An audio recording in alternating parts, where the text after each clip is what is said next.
Transmite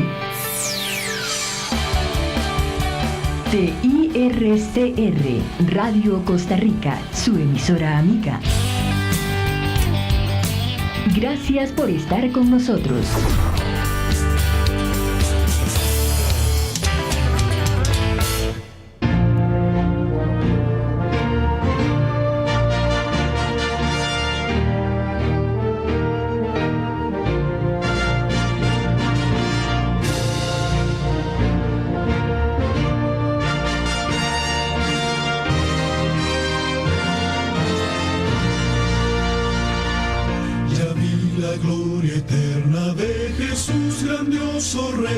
Rey de reyes de este mundo majestuoso y con poder, su regreso ya anuncia con señales por doquier, venciendo viene el rey.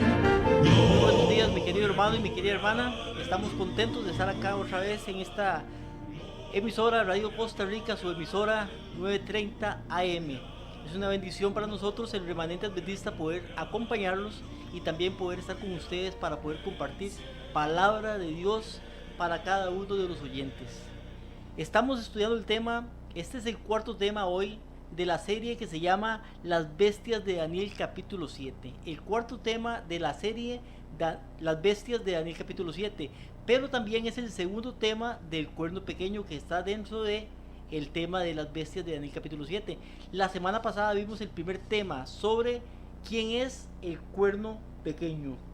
Y hoy estamos viendo o veremos la segunda parte sobre este tema, quién es el cuerno pequeño, un tema importante. Para nosotros, mi hermano y hermana, el remanente adventista, es un privilegio poder acompañarles, poder estar con ustedes, poder tomar de nuestro tiempo, de nuestro conocimiento, el poquito que tenemos para poder transmitirlo y poderlo enseñar a ustedes. Un conocimiento que aunque es pequeño, aunque es poco se conoce de él en todo el mundo. Las iglesias hoy en día no estudian profecía. Las iglesias hoy en día están lamentablemente tibias y están durmiendo y no conocen los tiempos en los cuales estamos, porque la profecía no se estudia. Al no estudiar profecía, lamentablemente no sabemos en qué tiempo estamos, no sabemos de los acontecimientos que vienen para esos tiempos y de las cosas que van a suceder pronto. Sin embargo, para eso nos hemos unido, para poder enseñar esos temas y para que usted los pueda estudiar con su Biblia, que pueda escudriñarlos, que pueda revisarlos, que pueda repasarlos y que pueda aprender, que pueda saber realmente lo que dice la palabra de Dios. Antes de dar inicio y antes de la oración, como es la costumbre, quiero leer una cita que se encuentra en Romanos. Romanos capítulo 15 y versículo 4 nos dice, Romanos 15:4. Espera un momento para que usted lo pueda encontrar. Romanos 15:4. Nos dice así la palabra de Dios: porque las cosas que antes fueron escritas, repito, porque las cosas que antes fueron escritas para nuestra enseñanza fueron escritas, para que por la paciencia y consolación de las escrituras tengamos esperanza. Entonces dice que antes fueron escritas muchas cosas en la palabra de Dios, en las escrituras. Y dice que fueron escritas para nuestra enseñanza. Será importante, mi querido hermano y mi querida hermana, que nos escuchan, que nos ven a través de la televisión de Canal 19, a través de los medios cibernéticos, a través de la tecnología. Será importante estudiar las escrituras, será importante estudiar la Biblia, será importante estudiar la palabra de Dios. Recuerde que la Biblia no es la palabra de un hombre, no es la palabra de Pedro, no es la palabra de Moisés, no es la palabra de Daniel, no es la palabra de etcétera, etcétera, etcétera. La Biblia es la palabra de Dios, escrita por hombres, inspirados por el Espíritu Santo. O sea que Dios nos habla a través de ellos. Es importante que usted y yo podamos estudiar la Biblia, la palabra de Dios. Con estas palabras, mi hermano y hermano, si usted tiene posibilidad y me puede acompañar en oración, le voy a pedir que lo haga. Si no, por lo menos ahí nos puede escuchar. Oramos. Padre nuestro que estás en los cielos, te damos gracias una vez más porque podemos estar con bien acá en este lugar. Estamos en un tiempo, Señor, en el cual podemos predicar, en el cual podemos hablar, en el cual podemos, Señor, decir la verdad y no a costa de la muerte. Sin embargo, Señor, en otros tiempos, las personas que hablaban la verdad, las personas que predicaban tu palabra eran, Señor, condenados a cárceles, a persecución y aún a muerte. Hoy, Señor, estamos en el tiempo en que no suceden esas cosas y debemos de aprovechar, Señor, este tiempo. Lamentablemente a veces no aprovechamos ni para predicar, ni para estudiar, ni para leer. Pero ahora, Señor, te pedimos que tú nos ayudes a poder aprovechar este tiempo. El tiempo es corto. Y pronto, Señor, viene un tiempo como en el pasado en el cual va a ser perseguido tu pueblo. Los que prediquen la verdad, los que hablen la verdad y los que quieran, Señor, identificar lo que es el mal a través de tu palabra. Te pedimos, Señor, que estamos en este tiempo que estamos, en un tiempo de paz, de tranquilidad, Señor, que tú nos des las fuerzas, el valor para poder predicar sin miedo, sin temor, Señor. Y también te pido por cada uno de los oyentes que tú puedas darles tu Espíritu Santo para que puedan, Señor, aprender, para que puedan entender, para que puedan, Señor, memorizar y para que puedan también enseñar lo que aprendemos, Señor. Gracias, Señor, te damos en el nombre de Jesús. Amén. Bueno, como dijimos, el tema para hoy, ¿quién es el cuerno pequeño? Parte 2. La semana anterior vimos las características del cuerno pequeño. Vamos a ver, o estamos viendo 10 características del cuerno pequeño para poder identificar al cuerno pequeño. De hecho, la semana pasada ya identificamos al cuerno pequeño. Voy a pedirle a mi hermano Andy si puede ponerme la fotico aquí del cuerno pequeño. Ahí podemos ver, en los que tienen televisión o los que nos ven por internet, por YouTube, pueden ver ahí la imagen de lo que se representa el cuerno pequeño. Recuerde que este cuerno pequeño, dice la primera característica que la vimos la semana anterior, dice que sale del cuarto imperio, o sea, sale de Roma. Es una continuación del imperio romano. Recuerden que el imperio romano tenía una manera de elección, estaba el senado y estaba el César. También ahora este cuerno pequeño, que ya lo identificamos la semana pasada, pero hoy vamos a darle más realce a esto, que es la Iglesia Católica Apostólica Romana. El cuerno pequeño no es el Papa. El cuerno pequeño es el sistema en el cual está el Papa. El papado es la Iglesia Católica Apostólica y Romana.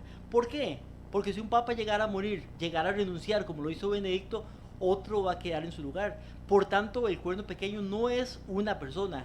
El cuerno pequeño es un sistema, es un poder religioso, en este caso es el papado. Vimos que sale del cuarto imperio de Roma y que sale también de entre los 10 cuernos. Los 10 cuernos, la semana anterior vimos que es la Europa dividida en los tiempos anteriores. Vimos también como característica número 2 que arranca 3 cuernos para salir. O sea, el papado, para poder surgir, para poder llegar al poder mundial, arranca 3 cuernos. Vimos que esos cuernos son reinos políticos o reinos locales. Los cuernos que él arranca para poder surgir, para poder llegar a un poder mundial, son los cérulos, los vándalos y los ostrogodos. 3 reinos que existieron en la antigüedad, pero que hoy en día no existen porque fueron exterminados por el cuerno pequeño en este caso. La semana pasada vimos estas cosas. Y hermano, le quiero decir una cosa: si usted no ha escuchado el tema anterior, el tras anterior y el primer tema, escúchelos también para que pueda ubicarse en ese tema. Si no, entonces ponga atención para que pueda aprender, pero sí le pido también que pueda buscar estos temas. La tercera característica que vimos del cuerno pequeño la vimos la semana anterior, nos dice que es diferente de los otros cuernos. O sea que este cuerno, que es diferente, recuerden que los otros cuernos son reinos o poderes políticos locales, reinos locales. Esos son reinos que tienen un poder político. El cuerno pequeño, aunque es un cuerno que representa un poder político, también tiene hojas, tiene ojos y tiene boca también. Al tener ojos y boca, que es parte de una cabeza, también es un cuerno, pero también es cabeza, porque la cabeza de un cuerpo es la que tiene ojos y tiene boca.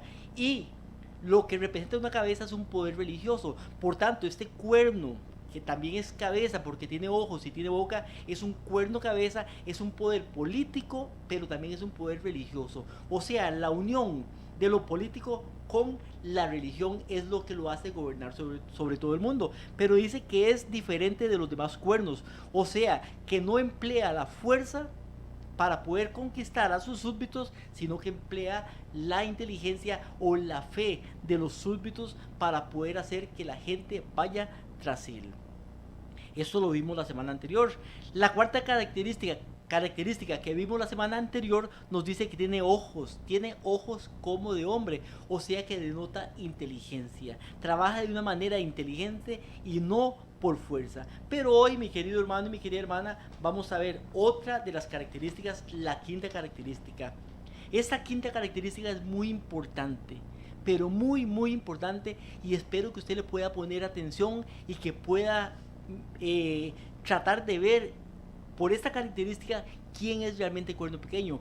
Ya identificamos que el cuerno pequeño es el sistema católico, apostólico y romano. O sea, la Iglesia Católica, Apostólica y Romana, que tiene un papa como su jefe en este caso. Pero nos dice Daniel capítulo 7, versículo 8, Daniel 7, 8, la quinta característica es hablará palabras contra el Altísimo. O sea que este cuerno pequeño va a hablar contra el Altísimo, o sea, contra Dios. Daniel 7, 8 nos dice, he aquí, este cuerno tenía ojos como ojos de hombre, una boca que hablaba con mucha arrogancia. El versículo 11 nos dice, he aquí yo seguía mirando a causa del ruido de las palabras arrogantes del cuerno.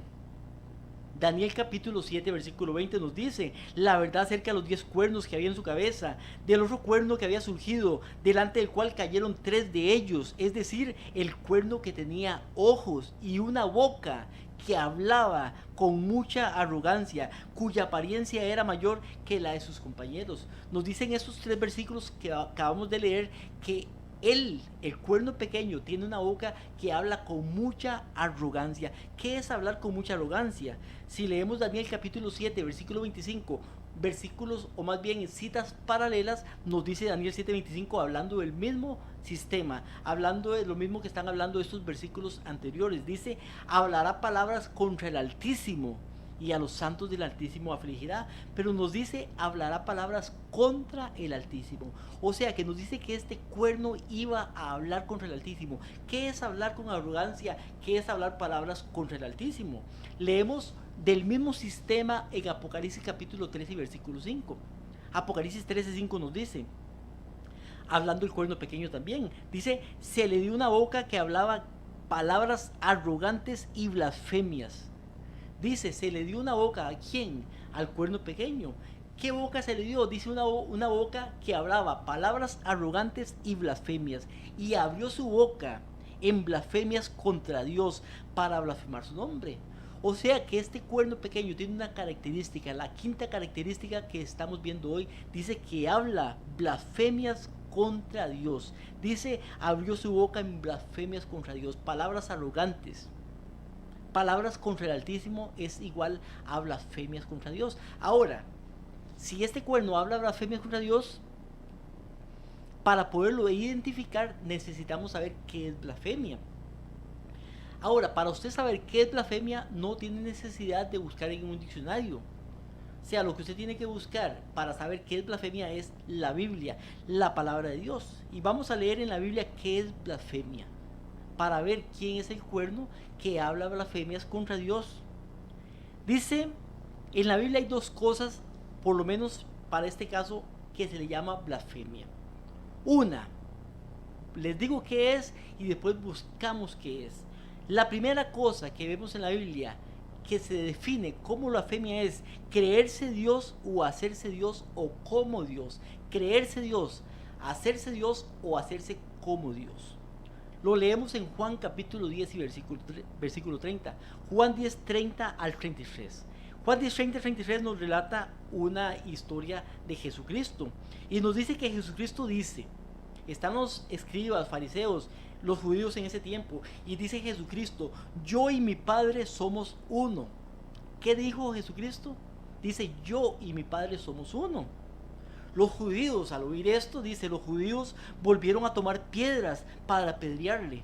Cuando Jesucristo dice esas palabras, yo y mi Padre somos uno, ¿qué hacen los judíos? Toman piedras para apedrearle. ¿Por qué? Jesús les pregunta, os he mostrado muchas buenas obras que son del Padre, ¿por cuál de ellas me apedrean? Jesucristo dice, yo y mi Padre somos uno.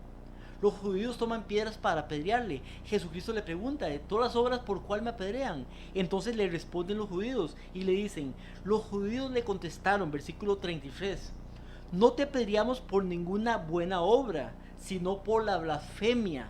¿Por qué lo querían apedrear? Por la blasfemia. ¿Cuál blasfemia? Dice, porque tú siendo hombre te haces Dios. ¿Qué es blasfemia?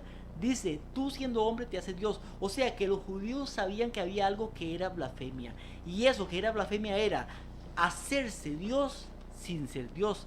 Ahora bien, Jesucristo no cometió blasfemia porque Jesucristo es Dios. Por tanto, Jesucristo no comete blasfemia, pero los judíos no lo aceptaban como Dios. Por tanto, cuando Él dice las palabras, yo y mi Padre somos uno, se está haciendo Dios. Entonces ellos toman piedras para apedrearlo. Ahora bien, sabemos que Jesucristo sí es Dios. Por tanto, no cometió blasfemia. Pero cualquier persona que se haga pasar, que se crea Dios o que se crea como Dios, cualquier persona que sea humano, que sea hombre, está haciendo blasfemia. Entonces, ¿quién, siendo hombre, ha tomado el lugar que le corresponde solamente a Dios en ese tiempo? Y vuelvo a hacer la pregunta, ¿quién en ese tiempo, siendo hombre, ha tomado el lugar que solo le corresponde a Dios? ¿Quién? Vamos a leer un libro que se llama El Catecismo de Doctrina Cristiana. Catecismo de Doctrina Cristiana, página 16 nos dice, eso lo dice un catecismo, mi hermano y hermano, usted lo puede buscar, ese catecismo. Dice el Catecismo de Doctrina Cristiana, no lo dice una Biblia evangélica, no lo dice una Biblia de alguna otra religión, lo dice un mismo catecismo católico. Catecismo de Doctrina Cristiana, página 16 nos dice, el Papa es infalible, no puede errar. Dice, el Papa es infalible, no puede errar. Cuando como pastor y maestro de todo cristiano define una doctrina concerniente a la fe y moral a la que la iglesia entera ha de adherirse. O sea que nos dice este catecismo que el Papa es infalible y que no puede errar. Imagínense, la única persona infalible en el mundo, persona no, porque no hay personas infalibles. El único ser infalible es Dios solamente. Las personas como personas erran. Sin embargo, dice que el Papa es infalible. Nos dice otro libro. Este libro se llama La Enciclopedia Católica. Esa enciclopedia católica usted la puede conseguir en una librería católica. Usted va a una librería católica, consigue la enciclopedia. Es bien cara, bastante cara, pero se puede conseguir. La Enciclopedia Católica de Lucius Ferrari. En un artículo que se llama El Papa. Eso viene en la Biblioteca Pronta, tomo 6, página 25. Nos dice, y vea lo que dice, lo quiero leer despacito, con buena letra, para que usted pueda poner atención y para que usted vea lo que dice la Biblioteca Pronta en la Enciclopedia Católica. Es una enciclopedia católica lo que voy a leer, no estoy leyendo un libro de otra religión, es una enciclopedia que escribe las mismas personas de la Iglesia Católica. Dice, el Papa es de tan grande dignidad y exaltado. Repito, el Papa es de tan grande dignidad y exaltado que no es un simple hombre, sino es como si fuera Dios, el vicario de Cristo en la tierra. El Papa es de dignidad tan sublime y suprema que hablando con propiedad no ha sido establecido en algún grado de dignidad, sino más bien ha sido puesto en la misma cumbre de todas las dignidades. Se le llama el Santísimo Padre, porque se sabe que legítimamente lo es. Solo el Papa merece ser llamado Santísimo, porque únicamente Él es el vicario de Cristo, manantial, fuente, plenitud de toda santidad. Es igualmente, hablando del Papa, es igualmente monarca divino, emperador supremo, rey de reyes y señor de señores. De ahí que el Papa lleva una corona triple, la tiara. Dice, de ahí que el Papa lleva una corona triple, porque es rey del cielo. Imagínense lo que dice. Dice que es rey del cielo, rey de la tierra y de las regiones inferiores. Además, la superioridad y el poder del pontífice romano no se refiere solamente a las cosas celestiales, a las terrenales, a las que están debajo de la tierra, sino que llegan sobre los ángeles, pues es mayor que ellos. Dice que el Papa es mayor que los ángeles. Esto lo dice la Biblioteca Pronta, la Enciclopedia Católica. Dice que es mayor que ellos. De manera, sigue diciendo, que si se pudiera dar el caso en que los ángeles erraran de la fe o pensaran en forma contraria podrían ser juzgados y excomulgados por el Papa, porque tiene tan grande dignidad y poder que forma en Cristo uno y el mismo tribunal. Sigue diciendo el libro.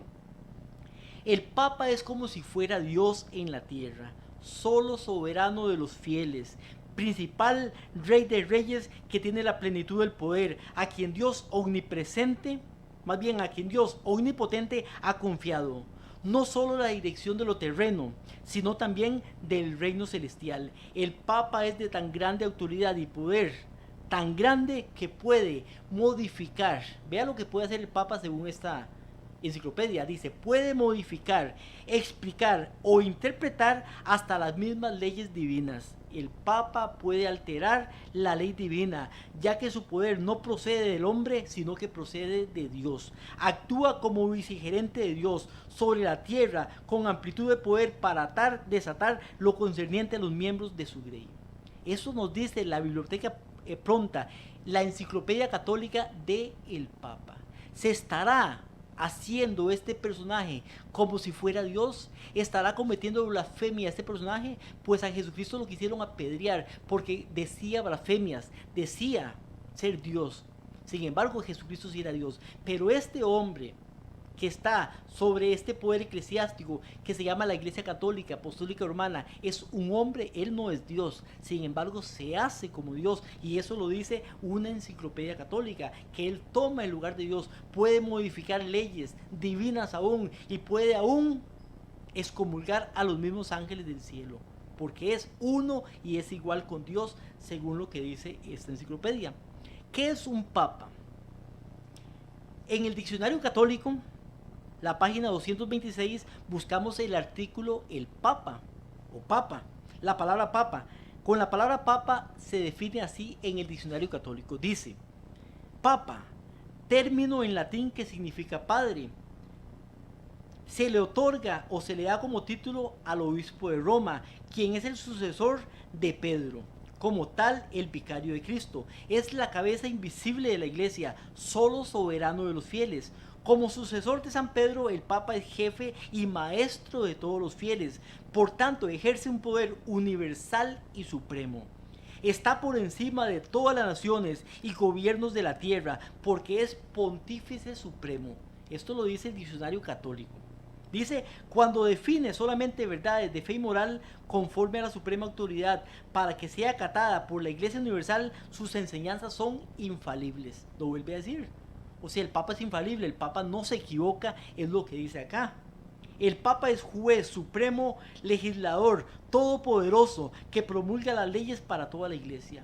Imagínense que es todopoderoso y promulga las leyes para toda la iglesia y da dispensas de las leyes. Solamente el Papa puede elegir y modificar obispados, nombrar, trasladar, disolver conflictos generales, dar indulgencias, infligir penas y castigos. La palabra papa se usa como título especial para los obispos por decreto de Gregorio VII. Se decretó como título oficial del sumo pontífice en el año 1073. Hasta el año 1073 se le dio el nombre de papa. Pero vemos que ellos ven al papa como un ser supremo, haciéndose como Dios. La palabra sumo pontífice nos dice en el mismo diccionario, sumo pontífice, porque al papa se le llama sumo pontífice. Dice título que se le da al jefe supremo de la cristiandad. Ese título se le adjudicó al obispo de Roma en el año 538. O sea, a partir del año 538, con lo que vimos de la hegemonía papal, 538 después de Cristo, en ese momento comienza a llamarse el sumo pontífice. Se le llama también rey de reyes y señor de señores. ¿Qué es la infalibilidad papal? En el mismo diccionario buscamos qué es la infalibilidad papal. Dice, dada en el Concilio del Vaticano en el primero, en 1870. O sea que la infalibilidad papal se da a partir de 1870. Pero dice, prerrogativa general y especial del sumo pontífice, en virtud de la cual está por asistencia divina, exento de todo error. O sea que el Papa es exento de todo error, no puede equivocarse. Dice, con toda autoridad del vicario de Cristo. Al hablar el Papa ex cátedra, es decir, con oficio de pastor y maestro de todos los fieles, y al definir en virtud de su autoridad apostólica de fe y moral para toda la iglesia, el romano pontífice posee la misma infalibilidad de Cristo. ¿Qué posee? La misma infalibilidad de Cristo. O sea que al igual que Cristo, el Papa tampoco se equivoca. Eso es lo que dice acá. O sea, podemos ver en la primera característica de este ser que él comete blasfemia contra Dios. El cuerno pequeño no es otro más que el papado, el poder o la iglesia católica apostólica romana. Y la persona, hombre, que se hace como Dios, que comete blasfemia, es el Papa en este caso, porque se hace prerrogativas de como si fuera Dios. Otra cosa que es blasfemia también en la Biblia, es perdonar pecados sin ser Dios. La única persona, el único ser que puede perdonar pecados es Dios. Jesucristo mismo es el que puede perdonar nuestros pecados. Por eso la confesión de los pecados se hace a Jesús. Nos dice Marcos 2.5. Marcos capítulo 2 versículo 5. Viendo Jesús la fe de ellos. Está hablando de cuando llegan el paralítico y lo llevan al paralítico para que Jesús lo pueda sanar. Recuerde que hay una multitud de personas en la casa donde está Pedro, en la casa de Pedro con Jesucristo. Suben los amigos del paralítico, 4 amigos, al paralítico por el techo y lo bajan. Dice que viendo la fe de ellos, de los amigos, dijo al paralítico, ¿qué le dice Jesús al paralítico? Hijo, tus pecados te son perdonados. Pero estaban allí sentados algunos escribas, los cuales pensaban en sus corazones y dicen, ¿por qué este habla así? Está blasfemando. ¿Quién puede perdonar pecados si no solamente Dios?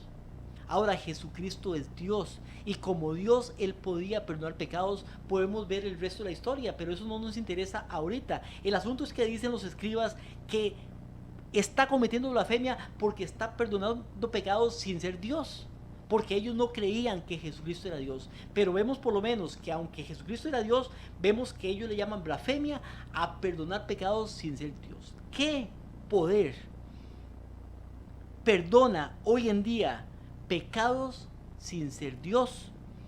¿Quién es el único que puede perdonar pecados? Ya vimos que el único que puede perdonar pecados es Dios. Nos dicen un libro que se llama La dignidad y los deberes de los sacerdotes. Es un libro católico.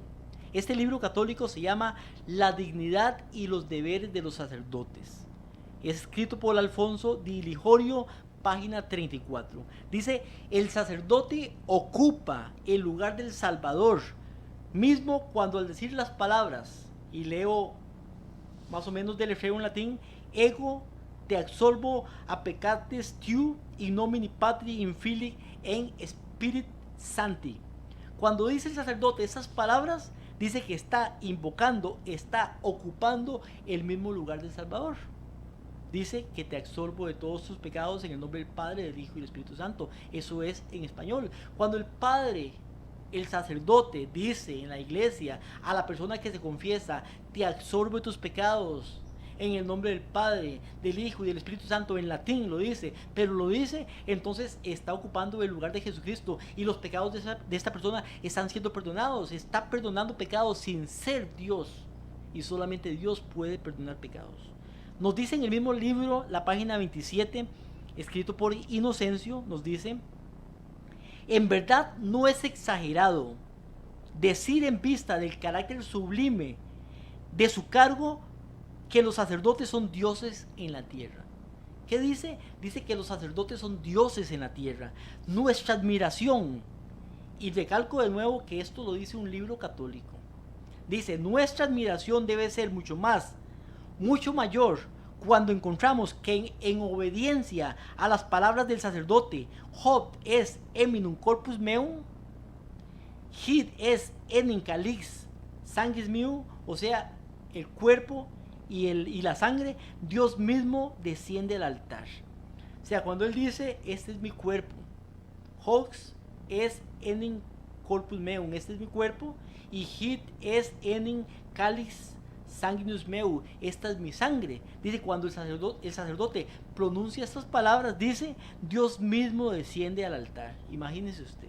acude donde quiera que lo llamen, tan a menudo como lo llamen, se coloca en las manos del sacerdote. ¿Quién se coloca en las manos del sacerdote? Dios mismo, dice, aun cuando estos puedan ser sus enemigos. Habiendo acudido, se queda completamente a su disposición. Los sacerdotes lo trasladan como quieran de un lugar a otro. ¿A quién? A Dios. Pueden, si así lo desean, encerrarlo en el tabernáculo, o ponerlo sobre el altar, o llevarlo fuera de la iglesia. Pueden, si así lo desean, comer su carne o darlo de alimento a otros. Oh, cuán grande es el poder del sacerdote. Imagínese usted, cae una palabra de sus labios y el cuerpo de Cristo está aquí sustancialmente formado con la materia del pan. El verbo encarnado descendido del cielo se halla realmente presente en la mesa del altar. Así pues el sacerdote puede ser llamado en cierta manera creador de su creador. Imagínese usted, mi querido hermano y querida hermana que me escucha, que me está viendo a través de esta emisora, puede ser el sacerdote llamado creador de su creador. El poder, sigue diciendo, el poder del sacerdote es tan grande que es el poder de la persona misma divina, porque la transustanciación del pan requiere tanto poder como la creación del mundo. ¿Estará cometiendo blasfemia? ¿Quién puede perdonar pecados si no solamente Dios? Dos cosas son blasfemias en la Biblia. Una, hacerse Dios sin ser Dios. Y el Papa está cumpliendo esta característica. Se hace como si fuera Dios y toma el lugar de Dios y no es Dios, es un hombre solamente. Pero también la Iglesia Católica Apostólica Romana se toma la libertad de perdonar pecados sin ser Dios tampoco, porque los pecados se confiesan solamente a Jesucristo. Usted de rodillas se arrodilla, confiesa sus pecados ante Jesucristo y sus pecados son perdonados, y lo hace de una manera, de un arrepentimiento verdadero. Pero no tiene necesidad de ir ante un hombre que es igual o más pecador que uno mismo. No tiene el poder de poder perdonar pecados. Blasfemia están cometiendo. La quinta característica es que este poder, el cuerno pequeño, comete blasfemias, y esto se aplica a la Iglesia Católica Apostólica y Romana. El cuerno pequeño es este poder, este sistema religioso. Vamos a la sexta característica, que dice creció más grande que los otros cuernos, pero esta la vamos a ver después del canto y después de los anuncios. Primeramente queremos dar los anuncios. Somos, recuerde, el remanente adventista. Un grupo de hermanos que nos unimos para predicar una verdad que no se predica, una verdad que no se enseña, una verdad que no se conoce lamentablemente, y que usted y yo, mi hermano y hermana, podemos aprender. A través de esa frecuencia, Radio Costa Rica, a través de la televisión, a través de internet, usted puede aprender esas verdades si usted quiere hacerlo y usted quiere tomar su tiempo para poder también estudiar la Biblia. Somos el remanente adventista. Recuerde que estamos por Radio Costa Rica de lunes a viernes. Radio Costa Rica está en la frecuencia 930 AM. Estamos de lunes a viernes de 8 de la mañana, a 9 de la mañana. Diferentes hermanos, diferentes días. De 8 de la mañana a 9 de la mañana, de lunes a viernes. También estamos en Canal 19. Nos puede ver a través de Canal 19 de lunes a viernes también, pero de 7 de la noche a 10 de la noche. Canal 19 de lunes a viernes puede ver esos programas. También, mi hermano y hermana, si le interesa poder oír los programas pasados, son muchos programas los que tenemos grabados, los tenemos en YouTube. Usted busca YouTube, ahí en su celular, en su computadora, busca YouTube, pone el remanente adventista CR. El remanente adventista CR. Cuando pone esas palabras, el remanente adventista CR, van a salir más de 200, casi 300 videos de predicaciones importantes, interesantes. Ahí puede ver las predicaciones, escoger entre ellas y poder comenzar a sentarse y poder, estudiarlas. Entonces va a haber esta serie de predicaciones de varios hermanos, incluyendo las predicaciones que está oyendo. Esta predicación de hoy, usted la puede escuchar dentro de ya una semana más o menos. Está aquí puesta en YouTube. También puede vernos, hermano y hermana, o tenemos nuestra página en Facebook. En Facebook usted busca también el remanente adventista CR, y busca la página, pone me gusta para que pueda también compartir con nosotros y pueda estar con nosotros. Si ocupa alguna oración, sea por una petición, sea por una necesidad, sea por trabajo, por enfermedad, algún tipo de necesidad que usted tenga, puede llamarnos al teléfono 8314-7619. 8314-7619. El hermano Carlos González lo va a estar atendiendo y va a tomar nota de su petición para que los martes que estamos en oración podamos orar por esas peticiones y pedirle a Dios. Pero no solamente los martes al aire, pero todos los días ellos tienen un grupo de oración, tenemos un grupo de oración en el cual estamos orando por las personas y por sus necesidades. Recuerde mi nombre, Will Chavarría, mi número de teléfono 7161-5194 para servirle. Estamos para servirle. Queremos poder traer esta serie de mensajes para ustedes. También acordarle, mi hermano y hermana, que tenemos una serie de folletos. Usted puede oír las predicaciones, pero también puede buscar los folletos. Esos folletos los estamos obsequiando, los estamos regalando para que usted pueda sentarse con su Biblia, con el folleto y poder aprender. El primero de los folletos se llama ¿Qué pasa o qué sucede cuando una persona muere? Aquí usted lo puede ver en pantalla, lo que nos ven por televisión o por YouTube. Dice ¿qué sucede cuando una persona muere? Ahí en ese folleto usted puede saber bíblicamente lo que pasa cuando la persona muere, porque hay cosas que nos han enseñado, que hemos creído que no son correctas, están equivocadas completamente, son mentiras. Aquí podemos ver la verdad, y la verdad nos dice acá es que la persona cuando muere está muerta y nada sabe, y resucita hasta la venida de Jesucristo, sea la segunda venida o sea después, pero hasta ese tiempo es resucitado. O sea que los muertos están muertos y están durmiendo solamente. El segundo de los folletos, la segunda venida de nuestro Señor Jesucristo, importante también para que usted pueda saber los eventos que ocurren. Es un evento completamente audible, visible, con todos sus ángeles. Es un evento grandioso. Eso del rapto de la iglesia no está en la Biblia. Eso no existe en la Biblia.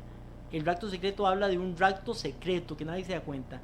La venida de Jesucristo es completamente visible y audible. Puede ver este folleto, leerlo y ahí va a aprender sobre esas cosas. El tercero de los folletos, el milenio y la segunda muerte. Lo que sucede después de la segunda venida. La tierra va a estar vacía, desordenada, vacía completamente durante 1000 años. Y los justos van a estar en el cielo durante 1000 años. Después de los 1000 años, los justos vienen a heredar la tierra, pero hasta después de los 1000 años. Y ahí es donde viene otro evento que se llama la segunda muerte. La segunda muerte es la resurrección de los impíos, que también es bíblica, donde resucitan los impíos y ellos van a morir por segunda vez, una muerte completamente eterna. El cuarto de los folletos, el verdadero infierno.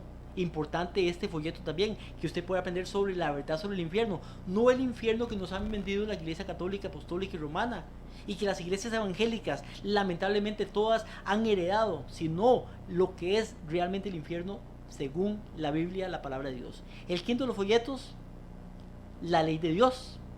Importante, porque se dice, muchos dicen para poder sostener algunas doctrinas, que la ley de Dios ya fue abolida. La Biblia nos dice que no.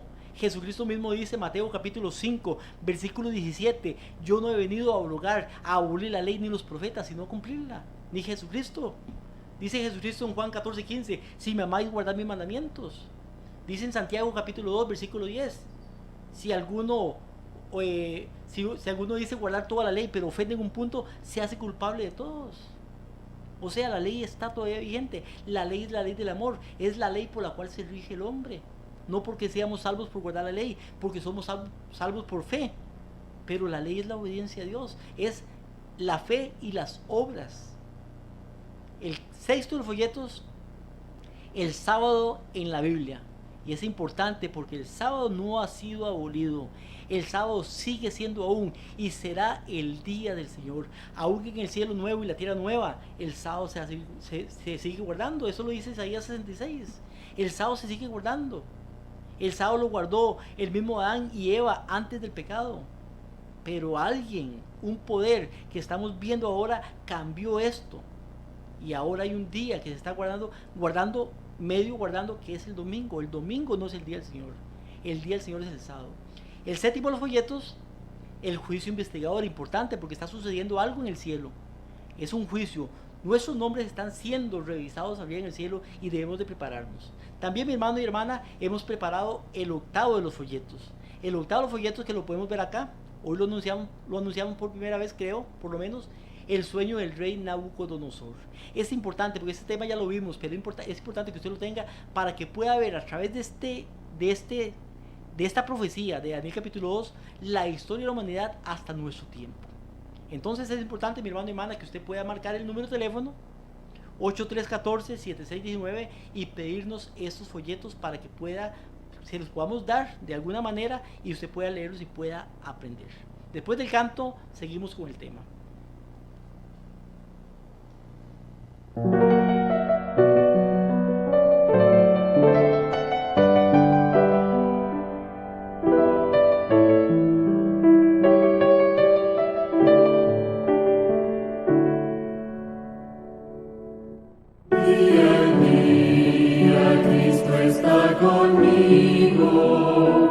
Me consuela en medio del dolor, pues confiando en su poder eterno, no me afano ni me da temor. Sobrepuja todo entendimiento, la perfecta paz del Salvador.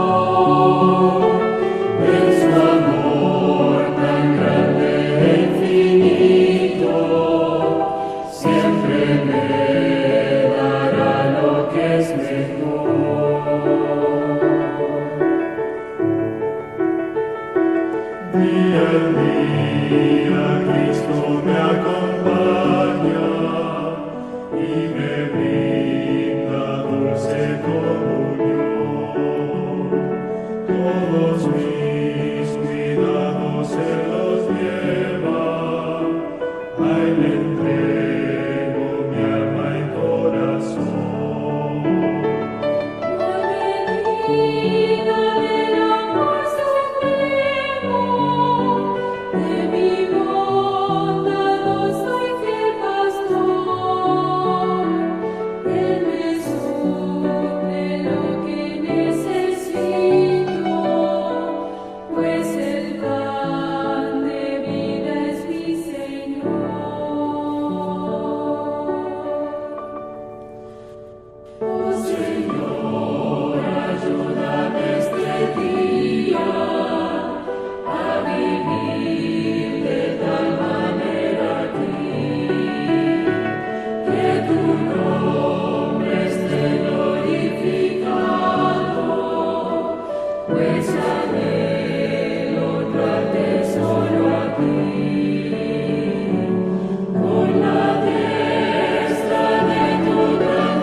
Estamos viendo el tema ¿quién es el cuerno pequeño?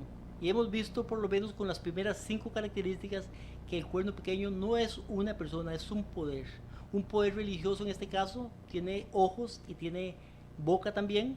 Y en cuanto a la boca, por lo menos acabamos de ver que tiene una boca que habla blasfemias contra Dios. Vemos que esta característica se aplica a la Iglesia Católica, Apostólica y Romana. Y esto, mi hermano y hermana, lo enseñamos para que usted pueda saber, no para poderlo lastimar, sino para que usted pueda saber en qué y dónde se encuentra y qué está pasando, para que lo que nos dirija a nosotros sea la Biblia, la palabra de Dios, y que por medio de la palabra podamos buscar la verdad y podamos, si estamos en una falsa creencia, salir de esa falsa creencia. Si estamos en un falso sistema religioso, salir de ese falso sistema religioso y poder hacer lo que nos dice la Biblia, seguir la dirección de la Biblia. La Biblia no nos dice en ningún lugar que hay que ir a confesarse donde un sacerdote. ¿Dónde dice la Biblia eso? ¿Donde una persona? ¿Dónde dice la Biblia eso? La Biblia dice que nuestros pecados deben ser confesados ante Dios. La Biblia nos dice que el único ser infalible es Dios. Entonces, acabamos de leer cómo el Papa en este caso se adjudica la infalibilidad también y se adjudica ser como Dios. O sea, son características que se aplican a este sistema. La sexta característica nos dice, creció y se hizo más grande que los otros cuernos. Recuerden que estamos hablando de los cuernos, los otros, la Europa dividida. Pero este cuerno pequeño, se le llama pequeño, pero no es pequeño. Pequeño cuando salió, pequeño cuando surgió, pero se hizo más grande que los otros cuernos. Tan grande fue que llegó y destruyó a 3 cuernos. O sea, se hace más grande que los demás cuernos. Dice Daniel capítulo 7 y versículo 20. La verdad acerca de los 10 cuernos que tenía en su cabeza, hablando de la bestia indescriptible. Del otro cuerno que había surgido, delante del cual cayeron 3 cuernos. 3 de ellos, es decir, el cuerno que tenía ojos, que hablaba con mucha arrogancia, cuya apariencia era mayor que la de sus compañeros. Ahora, eso lo vemos en el poder o la Iglesia Católica Apostólica Romana. ¿Cuál es de los países más pequeños que hay en el mundo? Si este poder es un país, porque tiene embajadores en todo el mundo, tiene más embajadores que cualquier país, más embajadores aún que Estados Unidos. Sin embargo, es un país pequeñito, más pequeño que la sabana aquí en Costa Rica, para los que me oyen aquí en Costa Rica. Es pequeño, son 42 hectáreas. Es lo que tiene de ¿cómo se llama?, de extensión este lugar. Sin embargo, es el lugar más rico del mundo. Es el lugar más poderoso en muchas cosas, religiosamente hablando. Y va a llegar y obtener un poder. Por eso dice aquí, pero se hace más grande que sus compañeros. ¿Por qué se hace más grande que sus compañeros? Porque aquí está hablando del pasado, de los 1260 años, cuando el papado fue el poder que llegó a gobernar sobre toda la tierra. Ponía reyes, quitaba reyes y hacía lo que le placía, lo que quería, porque tenía el poder religioso, pero también los demás países le daban poder político, sus armas, sus fuerzas, sus soldados. La historia nos llega a decir que tiene un poder civil y un poder religioso sobre todas las naciones de Europa. La séptima característica que vamos a ver, ojalá la podamos ver bastante para llegar a la octava, pero por lo menos la séptima, para terminar hoy, creo, nos dice, persigue a los santos del Altísimo y los vence. Imagínense también lo que hace, perseguir a los santos del Altísimo. Dice Daniel 7:21, mientras yo miraba, este cuerno hacía guerra contra los santos y los vencía. Daniel 7:25, y él hablará palabras contra el Altísimo, perseguirá a los santos del Altísimo. Apocalipsis capítulo 13, versículo 7, se le concedió hacer guerra contra los santos y vencerlos. Este poder llega a perseguir al pueblo de Dios. Ahora, mi hermano, no se equivoque. El pueblo de Dios no son todos los que están metidos en una iglesia, no. Muchos que aparecen o aparentan ser pueblo de Dios no son pueblo de Dios. Están dentro de las iglesias, están cantando, tienen las manos levantadas, caen al suelo, predican muchos pastores, pero no son pueblo de Dios. Porque sus obras no dicen que son pueblo de Dios.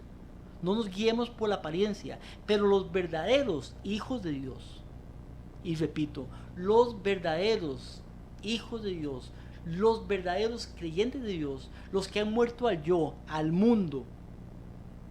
¿Cuántas personas ve usted en la iglesia que no han muerto al mundo? Ahí están, domingo, brincando y muchas cosas, y ahí de rodillas y todas esas cosas que usted puede ver en su iglesia y en la iglesia a la que usted va o a la que usted ha ido.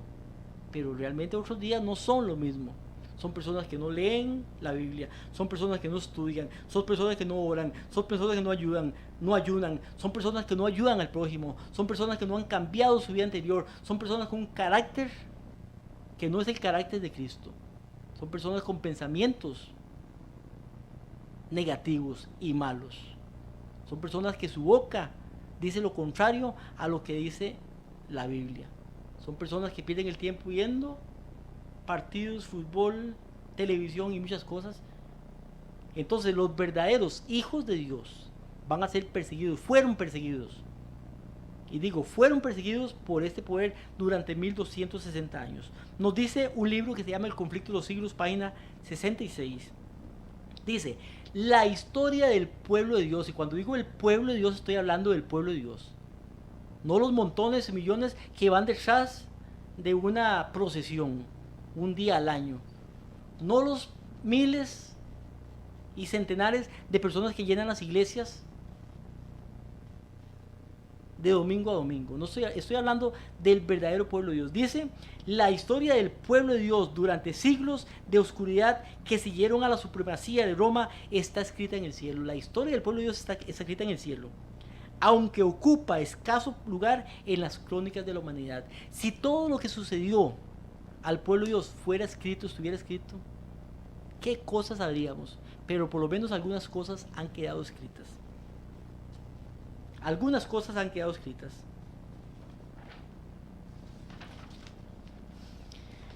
Nos dice un libro que se llama Persecución bajo la Roma cristiana. Este libro es de Adam Clarke. Y leemos, del 538 a 1798 tuvo control de todas las naciones de Europa y el papado. Persecuciones a los valdenses, a los albigenses, a los cátaros, bohemios, moravos, husitas, lollardos, cuáqueros. Millones de cristianos fueron muertos durante este tiempo, sobre todo durante la Inquisición y las cruzadas impulsadas por el obispo de Roma.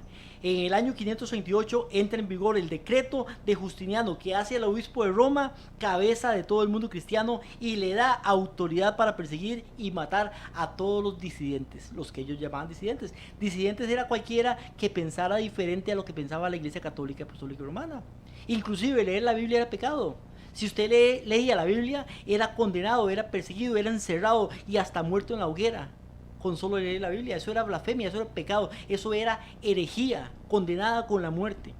Dice, poca investigación histórica se requiere para probar que Roma, tanto en los tiempos de la Roma pagana, los césares, como en la Edad Media, bajo la Roma cristiana, los papas, persiguió a la Iglesia de Dios. Podríamos presentar abundantes pruebas para demostrar que antes y después de la Reforma, las guerras, las cruzadas, las matanzas, las inquisiciones y persecuciones de todas clases fueron los métodos adoptados para obligar a todos a someterse al obispo de Roma. La historia de la persecución medieval es tanta que cuesta esparcirnos en sus detalles.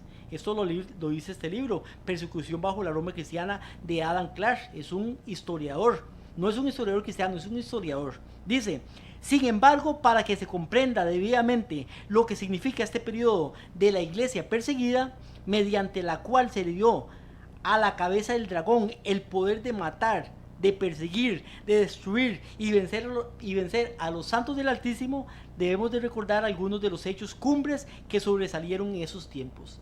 Desgraciados, tristes aún para la historia de la humanidad, aún para la misma iglesia cristiana, son periodos que quisiéramos olvidar y no tener que recordar, pero al leerlos en la profecía tenemos que traer la historia para constatar las cosas que se cumplieron. ¿Puede alguno dudar que esto fuera verdad? Pregunta. ¿Puede alguno dudar que esto fuera verdad? Con referencia a la iglesia romana, hablando de la iglesia católica apostólica romana, con referencia a la iglesia romana, la Santa Inquisición, las persecuciones de los valdenses, los estragos del duque de Alba, las hogueras de Smithfield, las torturas de Gon, en verdad, toda la historia de la iglesia romana de la Edad Media puede invocarse para probar que la declaración se aplica a esta potencia. ¿Cuál declaración? Que persigue a los santos del Altísimo. Si hubo algo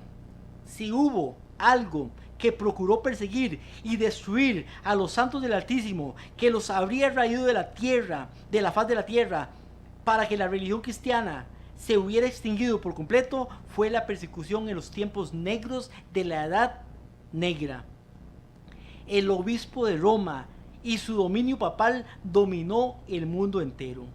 Por ejemplo, en el año 1208, el Papa Inocencio III proclamó una cruzada contra los valdenses y los albigenses. En ella perecieron más de 1,5 millones de cristianos. ¿Quién hizo esa cruzada? ¿Quién mató? ¿Quién asesinó a estas personas, valdenses y albigenses? Los mandó a matar el Papa Inocencio III, el Papa. Dice que murieron por lo menos 1,5 millones de cristianos. ¿Cuáles eran sus delitos? que creían en la Biblia como la palabra de Dios, que predicaban las Escrituras, la cual enseña el Señor Jesucristo y los apóstoles. Creían que la salvación era aceptando a Cristo y no a través de un sacerdote o una iglesia. Creían en el día de reposo, que era el día que Dios estableció y santificó, y no el creado por el dominio mundial. Creían que los seres humanos tienen el derecho de buscar a Dios por sí mismos y leer la Biblia en su propio idioma. Estas eran las herejías de estos que eran muertos por miles de miles. Otra cosa que trajo gran persecución fue el establecimiento de la orden de los jesuitas. ¿Quién estableció la orden de los jesuitas? Si fue la misma Iglesia Católica, Apostólica y Romana. ¿Y quién es el Papa de hoy en día? El Papa Francisco. ¿No es un jesuita? Pero dice, otra cosa que trajo gran persecución fue el establecimiento de la orden de los jesuitas. En el año 1540, solamente en los primeros 40 años se dio muerte a más de 1.200.000 personas. 150.000 hizo perecer la Inquisición en 30 años. En los Países Bajos, 80.000 personas fueron ahorcados, decapitados, quemados y enterrados vivos por el delito de herejía. Y en el plazo de 38 años, desde el edicto de Carlos V contra los protestantes hasta la paz de Coto Cambeses en 1559, murieron otros cientos de miles. Solamente en 5 años y medio, durante la administración del Duque de Alba, 18.000 cristianos fueron entregados al verdugo. En verdad, el menor conocimiento de la historia durante la Edad Media convencería a cualquiera de la verdad dicha aquí por la palabra, que haría guerra contra los santos y los vencería. Eso nos dice ese comentador. Esa historia usted la puede buscar en internet. Busque ahí, usted puede encontrar todas las persecuciones que causó la Iglesia Católica, Apostólica y Romana en esos 1260 años, en los cuales la Iglesia tenía un poder mundial. Tenía un poder mundial esta iglesia. Entonces, mi hermano y hermana, podemos leer más información aún. Y tenemos mucha información aquí para poder leer. Lamentablemente, por el tiempo no podemos leer toda la información. Pero vemos que el que persigue a los santos del Altísimo es el poder católico, apostólico, urbano, el cuerno pequeño. Hoy en día este cuerno pequeño no tiene el poder que tenía en ese tiempo. Cayó. Recuperó su poder religioso, pero el poder político lo va a recuperar también, porque eso nos dice la historia en Apocalipsis, que vamos a ver después también. La próxima semana, mi querido hermano y mi querida hermana, seguimos con la característica número 8, 9 y 10, si Dios lo permite. Pero usted corrobore esta información con su computadora, busque en internet, busque en libros de historia y puede corroborar esas cosas. Que Dios me le bendiga y podamos seguir viéndonos aquí cada jueves a las 8 de la mañana en Radio Costa Rica.